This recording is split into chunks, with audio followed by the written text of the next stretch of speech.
atas kesempatan yang diberikan di nama Tuhan. Sesuai dengan tema kita, yaitu di dalam Yeskiel, betapa Tuhan sedih. Pada waktu saya di WA Pak Modi, kadang-kadang saya pas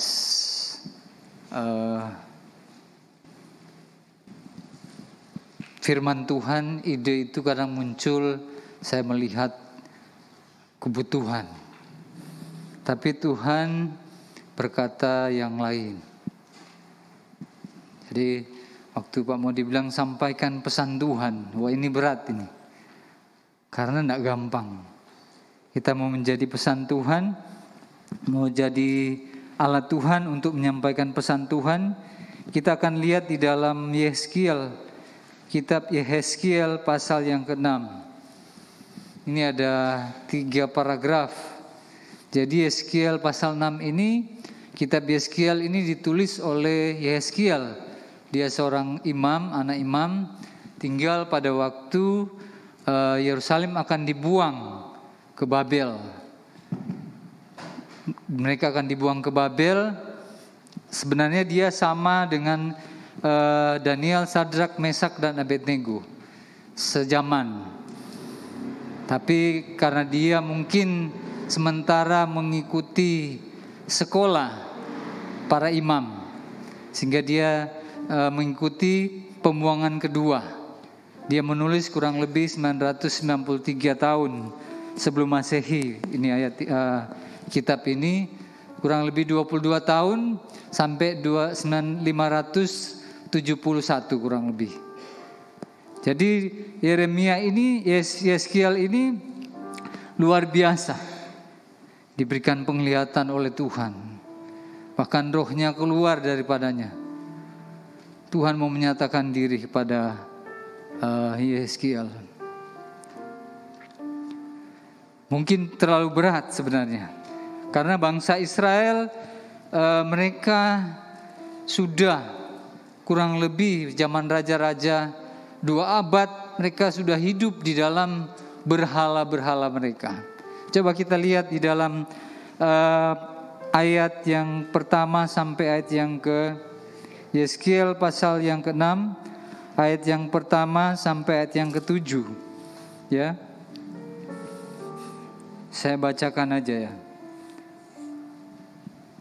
Atau kita baca bersama-sama. Gantian aja. Yang laki dulu, para pria, para itu para wanita yang membaca. Yang pria dulu. Nubuat melawan gunung-gunung Israel. 1, 2, 3. Kemudian datanglah firman Tuhan kepadaku. Yang wanita.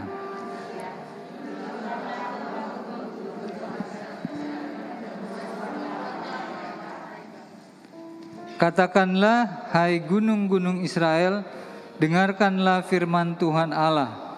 Beginilah firman Tuhan Allah kepada gunung-gunung dan bukit-bukit, kepada alur-alur sungai dan lembah-lembah, supaya aku akan mendatangkan perang atasmu dan aku akan membinasakan bukit-bukit pengorbananmu. Ayat yang keempat.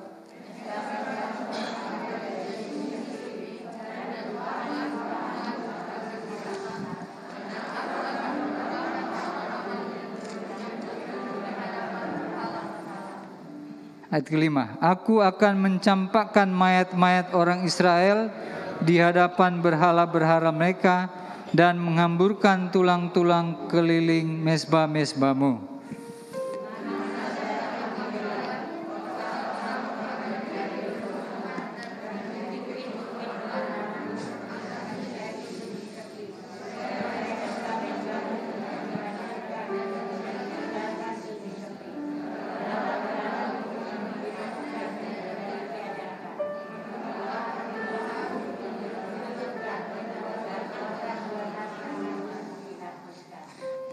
Dan orang-orangmu yang terbunuh akan berbahan di tengah-tengahmu, dan kamu akan mengetahui bahwa akulah Tuhan.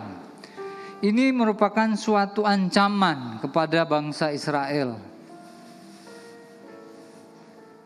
Sehingga Tuhan berapa kali menekankan, akulah Tuhan, supaya kamu tahu bahwa akulah Tuhan. Nanti kalau Bapak Ibu baca satu perikop ini, Tuhan menyatakan sampai 4 kali, akulah Tuhan, akulah Tuhan. Bukan aku hanya bercakap angin. Jadi benar-benar suatu ancaman kepada bangsa Israel. Sudah keterlaluan, sudah waktunya untuk penghukuman kepada bangsa Israel. Sehingga ada tiga hal yang dikatakan di situ, ya.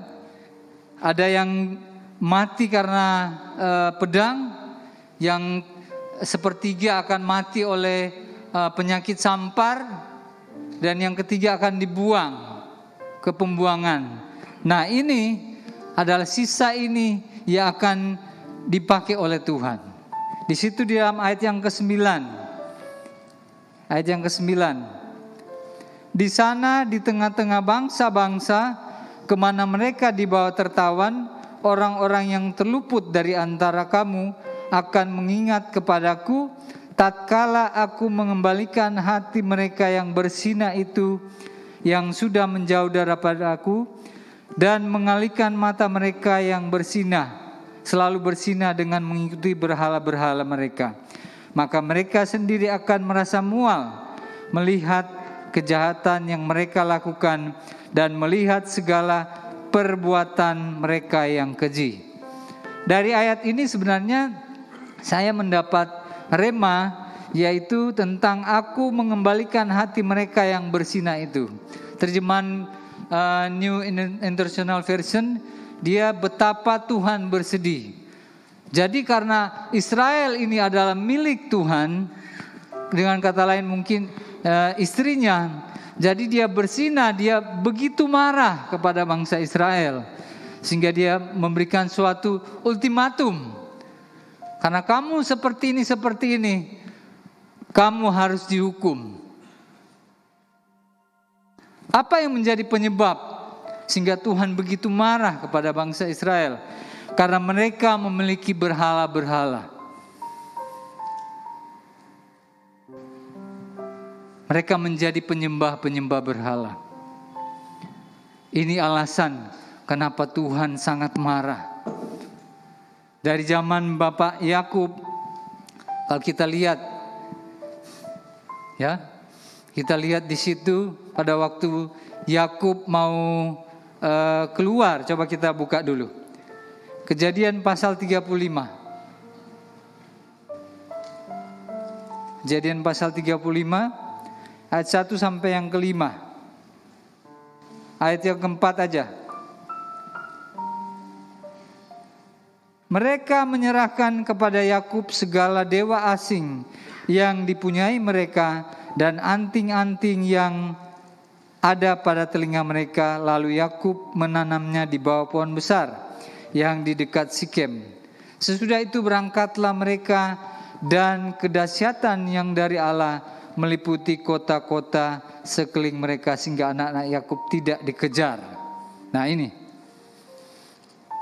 Jadi pada waktu Yakub mau keluar dari Sikem karena mereka melakukan suatu kejahatan kepada orang Sikem, tetapi ada suatu perubahan pada waktu Yakub bilang, mana yang menjadi berhalamu, kumpulkan. Dan itu dikumpulkan, sehingga setelah mereka berbuat sesuatu, perubahan terjadi. Berhala mereka buang, mereka singkirkan, dan ada pertolongan Tuhan. Jadi kalau kita berhala kita singkirkan dari hidup kita, dari keluarga kita, dari pekerjaan kita, dari bisnis kita, dari apapun yang kita kerjakan, ada suatu pertolongan Tuhan kepada kita. Amin. Kita akan lihat, ya, kembali di dalam Yeskiel tadi. Pada waktu Tuhan berkata demikian, ini merupakan suatu hal yang luar biasa. Dia sangat marah kepada bangsa Israel. Kalau Bapak Ibu bisa baca di situ di dalam ayat yang tentang berhala-berhala. Saya catat di sini ada 6 kali.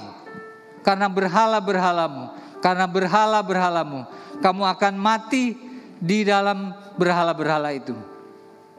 Berhala ini berbicara apa yang menjadi andalan kita. Dari kata idol.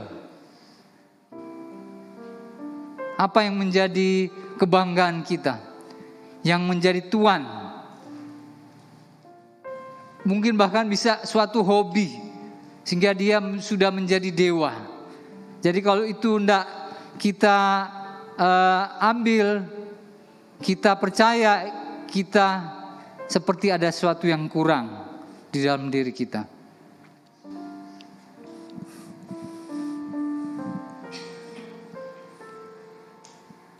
Coba kita lihat di dalam Kolose 3 ayat 5. Kolose 3 ayat 5.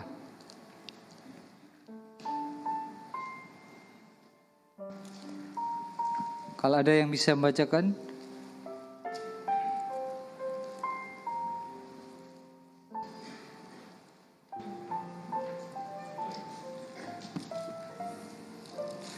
Kolose 3 ayat 5. Karena itu matikanlah dalam dirimu segala sesuatu yang duniawi, yaitu penyembahan, yaitu percabulan, kenajisan, hawa nafsu, nafsu jahat, dan juga keserakahan yang sama dengan penyembahan berhala.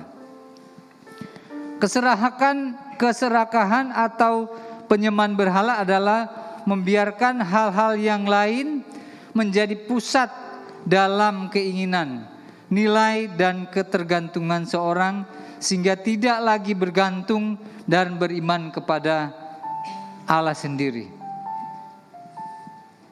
Ini yang Tuhan katakan di dalam perjanjian baru ini.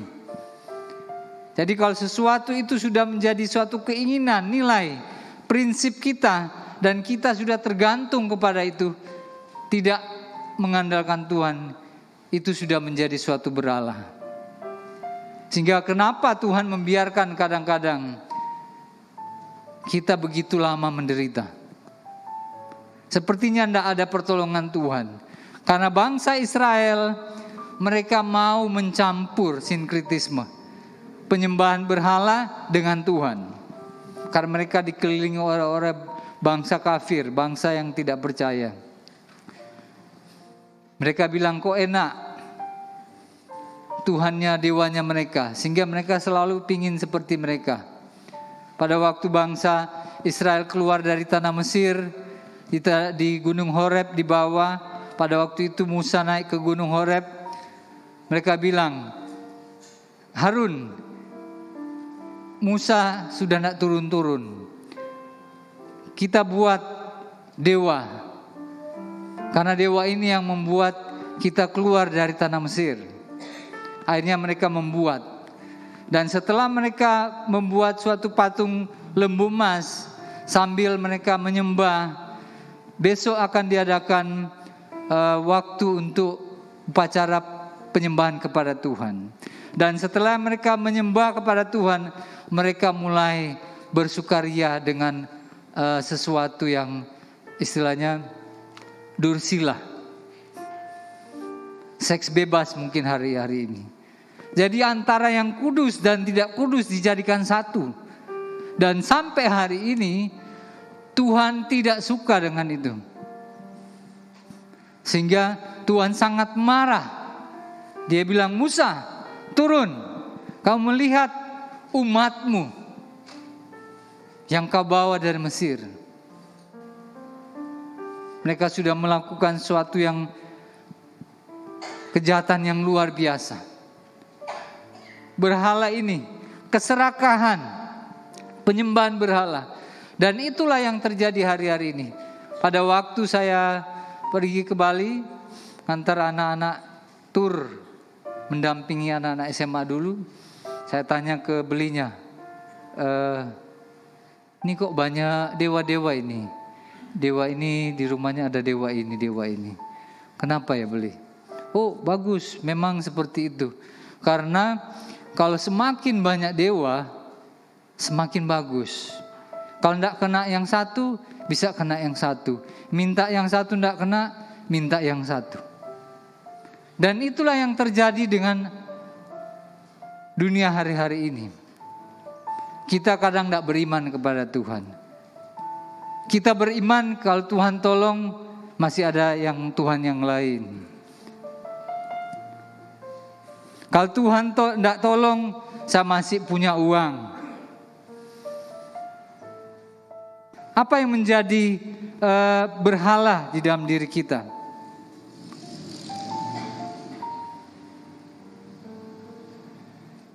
Saya kemarin sharing-sharing sama teman. Pas dia telepon,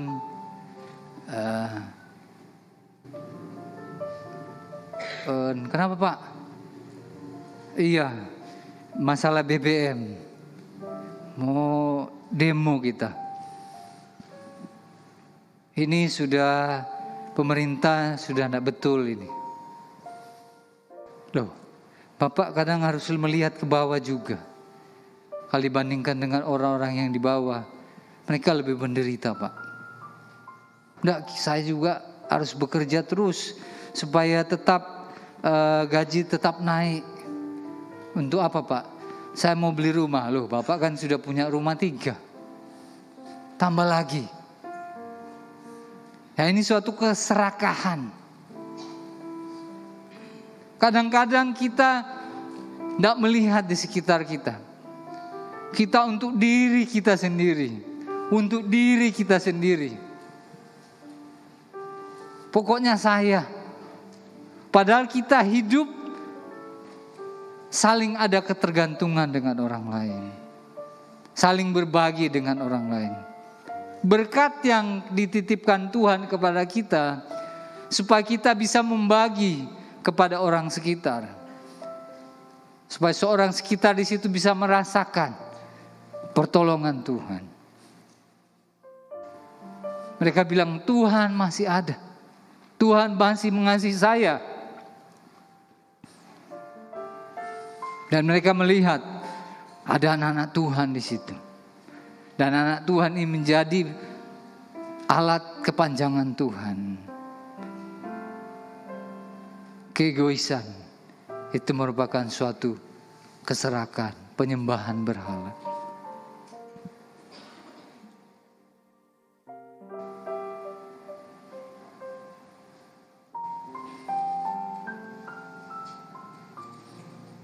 Dan orang penyembahan berhala, mereka tidak akan masuk dalam kerajaan Allah, tidak mendapat bagian. Ya, kita tidak mendapat bagian di dalam kerajaan Allah.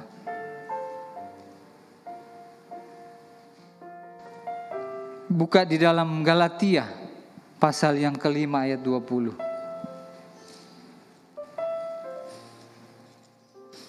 Galatia pasal 5 ayat 20. Ini serius sebenarnya Bapak Ibu. Kadang-kadang orang Kristen sudah merasa yakin, dia sudah percaya Tuhan Yesus, tapi hidupnya tidak sesuai dengan kerajaan Allah. Galatia 5 ayat 20. Penyembahan berhala, sihir, perseteruan, perselisihan, iri hati, amarah, kepentingan diri sendiri, percideraan roh pemecah, kedengkian, kemabukan, pesta pora dan sebagainya. Terhadap semuanya itu kuperingatkan kamu, seperti yang kubuat dahulu, bahwa barang siapa melakukan hal-hal yang demikian, ia tidak mendapat bagian dalam kerajaan Allah.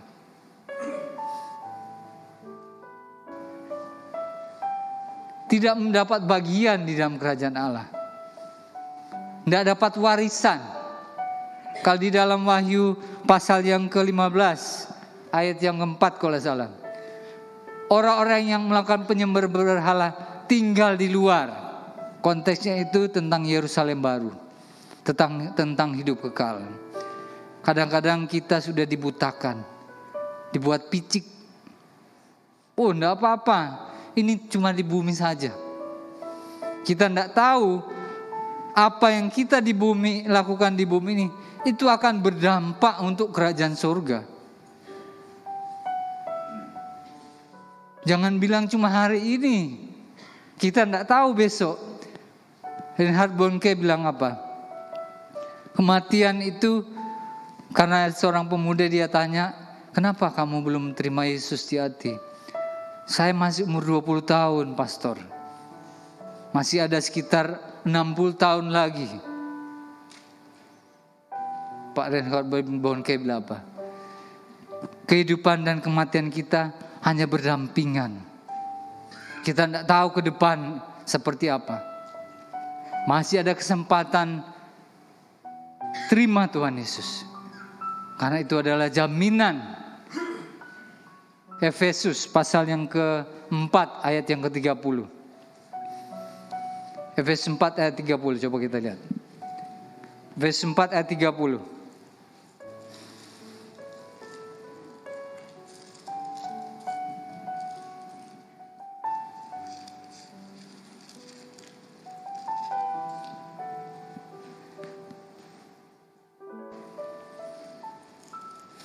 Satu orang bisa membaca?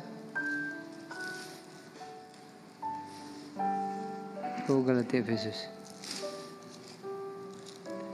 Efesus 4 ayat 30. Dan janganlah kamu mendukakan Roh Kudus Allah yang telah memeteraikan kamu menjelang hari penyelamatan. Tuhan berduka, Tuhan bersedih.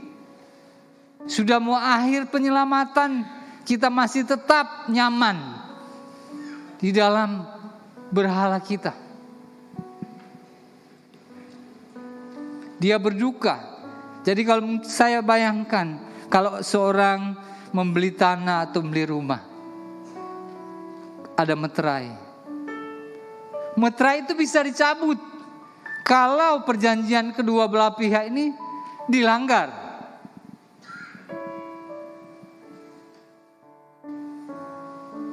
Oh, enggak apa-apa. Kita sudah percaya surga menjadi milik kita. Rasul Paulus ingatkan kepada jemaat di Korintus, jangan kamu diperdaya karena melakukan hukum Taurat. Kamu tidak akan masuk dalam kerajaan Allah. Jangan kamu mendukakan Roh Kudus.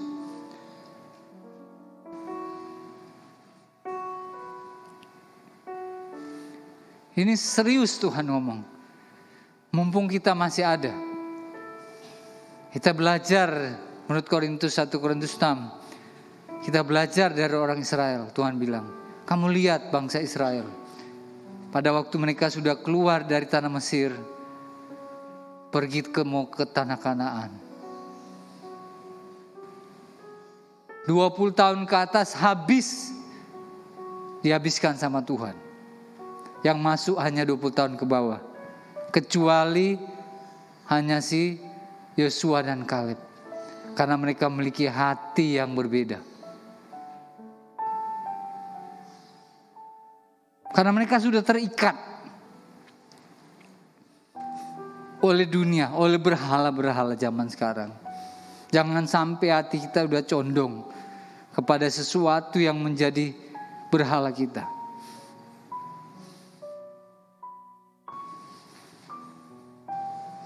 Jadi sampai kita mau menyerahkan Tuhan, tidak ada yang bisa saya andalkan di dalam hidup saya.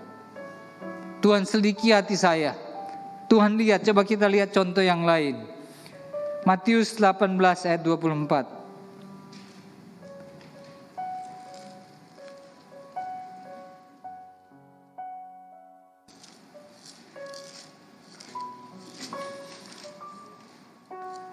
Matius 18 ayat yang 4. Itu tentang apa itu?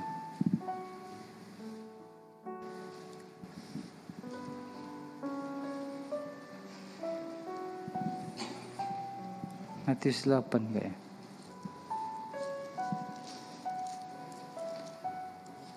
Tentang harta. Mungkin Bapak Ibu pernah lihat ya, baca.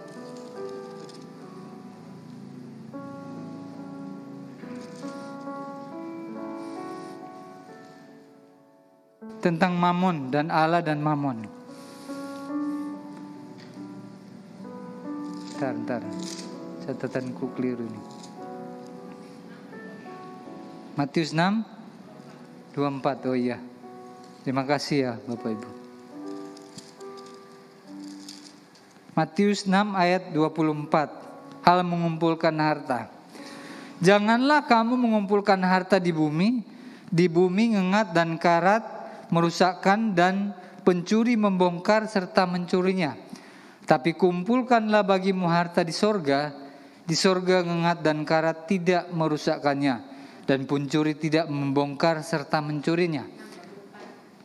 Ya, saya baca dari ayat 19. Ayat 21. Karena di mana hartamu berada, di situ juga hatimu berada. Mata adalah pelita tubuh, jika matamu baik, teranglah seluruh tubuhmu. Jika matamu jahat, gelaplah seluruh tubuhmu. Jadi jika terang yang ada padamu gelap, betapa gelapnya kegelapan itu. Ayat 24. Tak seorang pun dapat mengabdi kepada dua tuan, karena jika demikian, ia akan membenci yang seorang dan mengasihi yang lain, atau ia akan setia kepada seorang dan tidak mengindahkan yang lain. Kamu tidak dapat mengabdi kepada Allah dan kepada Mamon.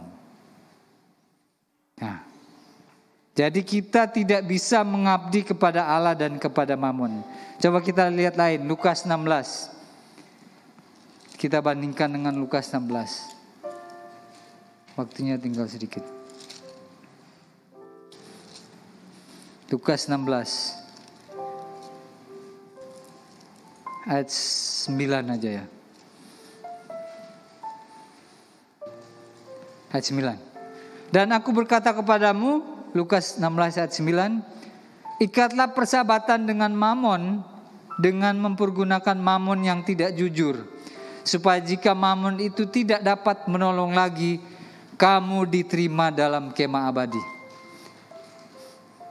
Ini abstrak Bapak Ibu. Saya dulu sering baca ini, oh berarti bisa ya berusaha, berbisnis, bekerja dengan cara-cara yang tidak baik. Akhirnya kamu diterima. Padahal terjemahan lain dia bilang, kalau kamu menipu di dalam urusan bisnismu, kamu akan menerima akibatnya. Kamu tidak akan masuk di dalam kerajaan Allah. Kadang kita berpikir, oh tidak apa-apa, cara-cara duniawi, kecil-kecil, Allah cuma sebegini kok, cara gini, ini kan usaha ini bisnis ini. Tapi itu kalau sudah terus menerus, sudah menjadi berhala di dalam diri kita. Tidak bisa Pak, zaman sekarang ini kalau tidak pakai cara-cara gitu tidak bisa Pak. Kita mulai mengadakan pilihan. Kita mau pilih kerajaan Allah atau kita tetap di dunia ini. Saya kasih yang terakhir. Bagaimana supaya kita bisa menghadapi, melawan berhala. Baik di dalam diri kita, keluarga kita, di dalam pekerjaan kita. Roma 8 ayat 13. Saya tutup dengan ayat ini. Sampai jam berapa kok? Jam 8. Oh masih lama. Sorry. Saya pikir sampai. Ya, tak apa-apa. Roma 8 ayat 13.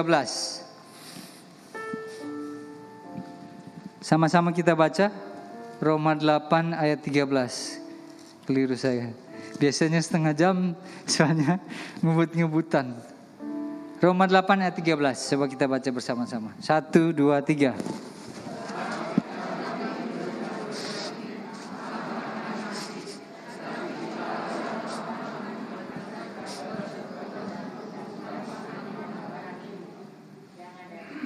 Coba satu kali lagi ulang. 1, 2, 3.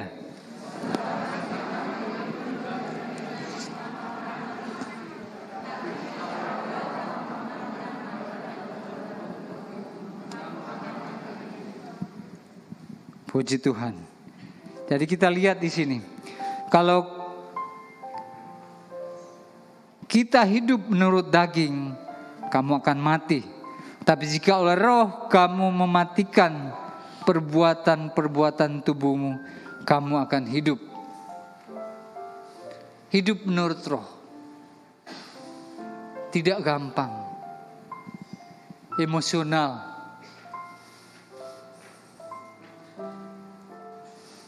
Kedagingan kita selalu berperang dengan diri kita sendiri. Tuhan sudah berikan jaminan kepada kita. Roh Kudus, kita tinggal mengaktifkan Dia.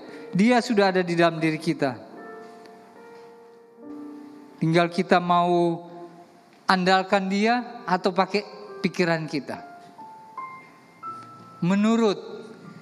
Hiduplah menurut, turut kepada kata hati, kepada Roh Kudus. Tuhan, saya mau ngambil ini enggak ya? Ada usaha ini Tuhan. Enggak usah.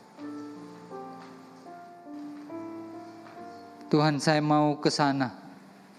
Enggak usah. Kadang-kadang kita, kenapa kok Tuhan enggak tolong pada waktu itu ya? Kadang-kadang Tuhan pakai cara apa? Pada waktu di situ. Pada waktu di situ baru Tuhan bisa ngomong. Kenapa enggak dari sebelumnya ini kok Tuhan? Kita berpikir, yang Tuhan itu kita apa Tuhan?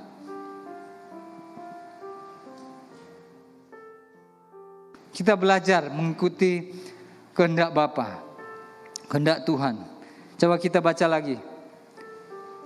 1 Yohanes 2 ayat 4. 1 Yohanes 2 ayat 4. Jadi apa yang menjadi berhala-berhala kita? Firman Tuhan mau mengingatkan kita. Kita mulai buang. Karena itu yang merenggut jiwa kita. 1 Yohanes 2 ayat yang keempat. Itu yang mengambil berkat-berkat kita. Kadang-kadang kita berpikir, kita belajar evaluasi, flashback, merenung-renungkan zaman dulu, pengalaman dulu. Pada waktu kita mengandalkan pikiran kita, kecewa enggak kita Bapak Ibu? Kecewa. Kita merasa untung dengan hal yang kita lakukan hanya sementara. Tapi habis itu apa? Tidak apa-apa, kita menerima akibatnya. Kekecewaan, penderitaan, kesusahan. Bahkan apa yang terjadi? Berkat-berkat yang Tuhan sudah sediakan buat Bapak Ibu diambil oleh iblis. Kita boleh mengevaluasi. Bertambah usia. Waktu kita terbatas. Ada masa expired hidup kita. Ada batas waktu. Hari ini kita mulai ngambil tindakan. Tuhan, saya mau berubah Tuhan. Saya mau buang berhala-berhala. Jangan curiga sama Tuhan. Tuhan Dia selalu memberikan yang terbaik. Oh nanti begini, tidak bisa begini. Itu namanya orang-orang yang tidak percaya. Kan Tuhan bilang Matius itu kekhawatiran tidak akan menambah sehasta. 1 Yohanes 2 ayat 4. Barang siapa berkata aku mengenal Dia, tetapi ia tidak menuruti perintahnya, ia adalah seorang pendusta dan di dalamnya tidak ada kebenaran.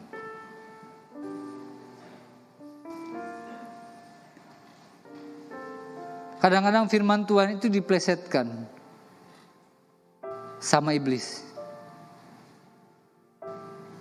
Antara kebenaran dan ketidakbenaran itu beda tipis. Karena iblis pekerjaannya lihai seperti itu. Di dalam otak kita. Kita berpikir. Itu kenapa kita butuh Roh Kudus. Pada waktu iblis menggoda Hawa, Tuhan bilang apa? Semua pohon dalam taman ini engkau boleh makan buahnya, tapi buah pohon pengetahuan yang baik dan jahat ini engkau tidak boleh makan. Apalagi raba jangan, kau mati. Sama iblis dibalikkan. Bukankah semua pohon dalam taman ini engkau tidak boleh makan buahnya, bukan? Bermain-main di otak kita, perjuangan kita di pikiran ini, peperangan kita di pikiran ini, sehingga kita butuh kuasa firman. Kita perlu perkatakan, tidak, saya akan lawan dalam nama Yesus. Kadang-kadang seperti itu Bapak Ibu. Semakin kita dewasa, kita jarang merengek-rengek kayak anak kecil. Dalam nama Yesus, saya hancurkan kuasa-kuasa jahat. Roh-roh yang mau mengganggu kehidupan keluarga saya, kita lawan. Bapak Ibu ingatkan pada waktu Elisa, tidak salah itu raja siapa itu mau berperang sama Syria. Pada waktu itu si raja ini, Elisa ini, si Nabi lagi sakit. Dia tidak bisa berdiri. Bapakku, orang Syria mau datang ke sini. Terus Elisa bilang, ambil busur panahmu, buka jendela, kamu tembakkan. Terus apa yang terjadi? Dia tembakkan panahnya 3 kali. Elisa bilang apa? Kenapa kamu tidak tembak 5 kali, 6 kali, 7 kali? Karena engkau cuma menembak 3 kali, mereka tidak bisa dihabiskan. Bahasa nubuatnya seperti itu. Kadang-kadang kita perlu iman. Ada hal-hal yang terikat di dalam diri kita, berhala yang sudah bertahun-tahun, sampai mungkin kita sudah usia tua, lanjut, masih ada berhala di dalam diri kita. Oh ini keras ini, kita lawan dalam nama Yesus. Segala keterikatan saya, percabulan, persinahan, dalam nama Yesus aku kalahkan. Engkau pergi. Haleluya. Amin. Kita belajar ekspresi. Kita harus belajar proklamasikan. Kadang-kadang perlu seperti itu Bapak Ibu. Tuhan sudah kasih kita senjata. Dia membakar kita. Kita harus memahami ini. Kalau kita tidak pergunakan sayang, kita akan diobok-obok sama iblis. Kita harus perlu kedewasaan. Kalau orang dewasa dia bisa cover, melawan. Kalau dia tahu itu salah. Harus berani dengan iman. Bapak Ibu bisa bacakan di dalam Efesus perlengkapan senjata Allah. Coba kita baca lagi.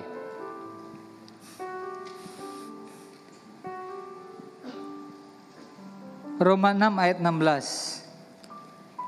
Berhala-berhala apa yang ada di dalam kita? Jangan membuat hati Tuhan sedih. Karena kesedihan Tuhan ada batasnya kepada kita. Dia betul mengasihi kita. Tapi kalau kita terus-menerus berbuat yang jahat, kita percaya dengan berhala kita, mengandalkan yang lain. Tuhan bilang apa? Di dalam Yeremia 17 ayat yang kelima. Terkutuklah orang yang mengandalkan manusia, yang mengandalkan kekuatannya, dan yang mengandalkan pikirannya. Betul ya? Terkutuklah orang yang mengandalkan manusia, kekuatannya, pikirannya, dan hatinya yang menjauh daripadaku. Wah, ini sudah jauh ini. Berarti bukan cuma hari itu, cuma berapa hari, Berarti sudah bertahun-tahun sudah manusia ini sudah mengandalkan manusianya dia, pikirannya dia. Terkutuk. Dia akan tinggal di semak bulus, di padang yang kering. Mungkin hari-hari ini kita mengalami itu. Mungkin kita di rumah bagus, tapi kok kerasa tidak enak. Pekerjaan yang dibandingkan dengan orang lain masih kita bersyukur, tapi kita tidak rasa enak. Karena hidup kita terkutuk. Tapi ada penghiburan di ayat yang ke-7. Terkutuk, diberkatilah orang yang mengandalkan Tuhan. Terus yang apa? Menaruh harapannya kepada Tuhan. Ia akan seperti pohon yang ditanam di tepi aliran air, sesuai dengan Mazmur 1, yang tidak mengalami datangnya panas terik. Daunnya tetap hijau. Mazmur bilang sampai tua mereka tetap subur. Dan itulah kebanggaan manusia, kebanggaan kita kepada Tuhan. Kita mulai lihat. Oke, puji nama Tuhan. Jadi ayat kunci tadi di dalam Roma 8 ayat 13. Bagaimana supaya kita tetap bisa melawan dunia ini, tidak mengikuti cara-cara dunia. Kita hidup dipimpin oleh Roh Kudus. Kita selalu tinggal di dalam Tuhan. Kenapa kita harus ibadah? Karena kita terbatas. Kita harus tinggal di dalam Tuhan. Bukan cuma tinggal coplok, tinggal ditarik, dipatahkan, tinggal lagi, keluar lagi, tinggal lagi. Harus tinggal terus. Karena ada waktunya iblis bilang pada waktu Tuhan Yesus dicobai, dia menunggu waktu. Jadi kita tetap membangun hubungan kita dengan Tuhan, berdoa. Puji nama Tuhan, saya terbatas, biar Roh Kudus tidak terbatas. Kita bangkit berdiri, kita akan menyanyikan satu pujian. Tapi sebelumnya saya rindu untuk mendoakan Bapak Ibu. Kita mau melakukan suatu pemberesan dengan Tuhan.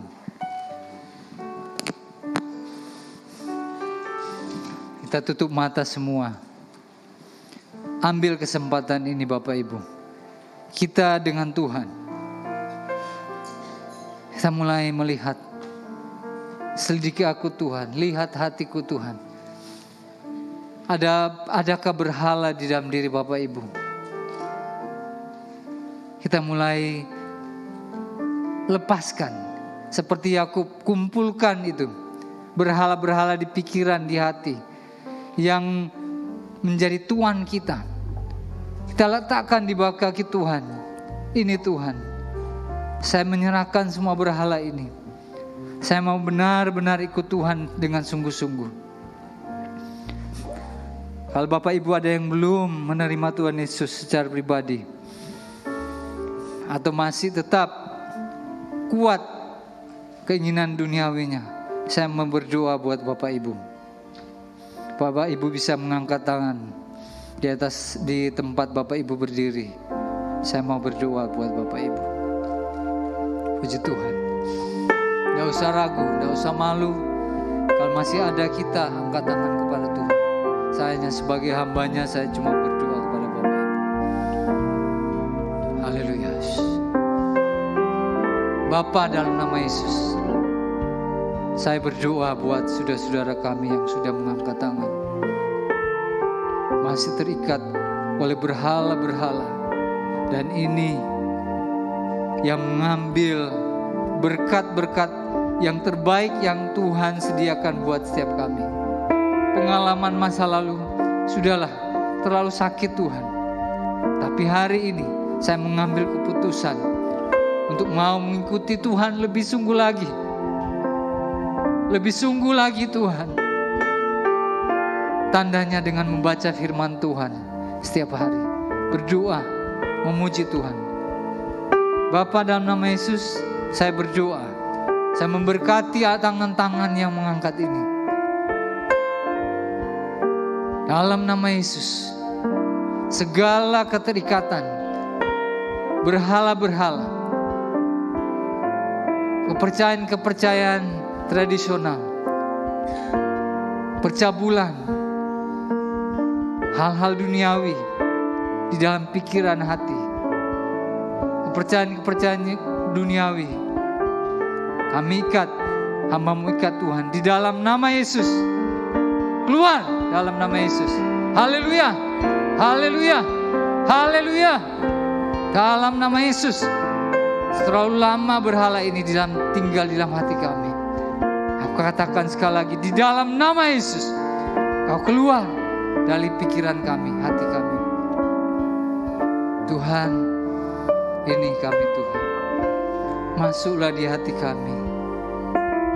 Bisa ikuti saya berdoa. Tuhan, ini hatiku Tuhan. Tinggallah di hati saya.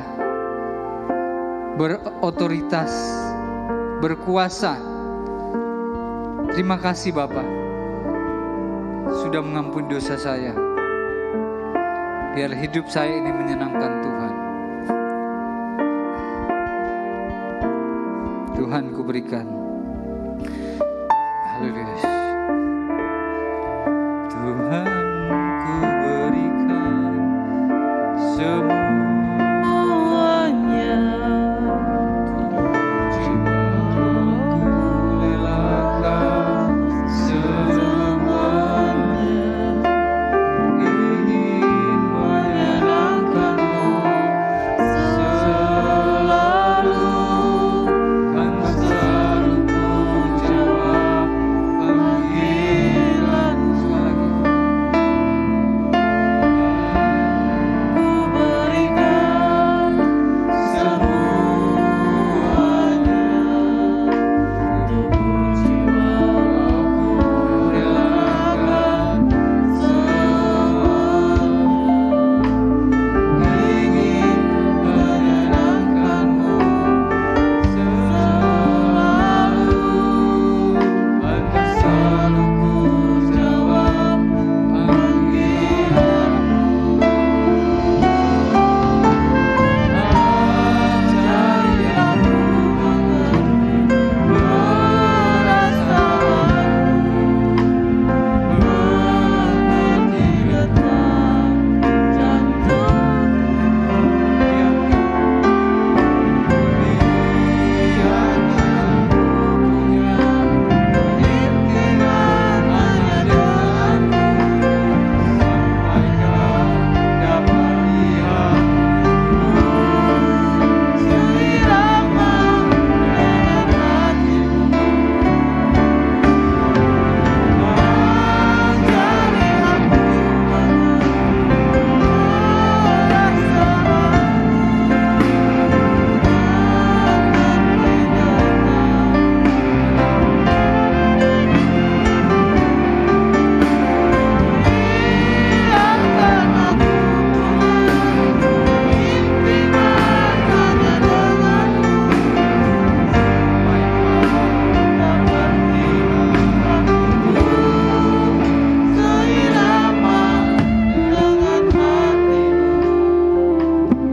Kami semua mengambilkan firman-Mu, menyimpan dalam pikiran hati kami, memperkatakan firman-Mu dan membiarkan firman Tuhan hidup sehari-hari dalam kehidupan kami.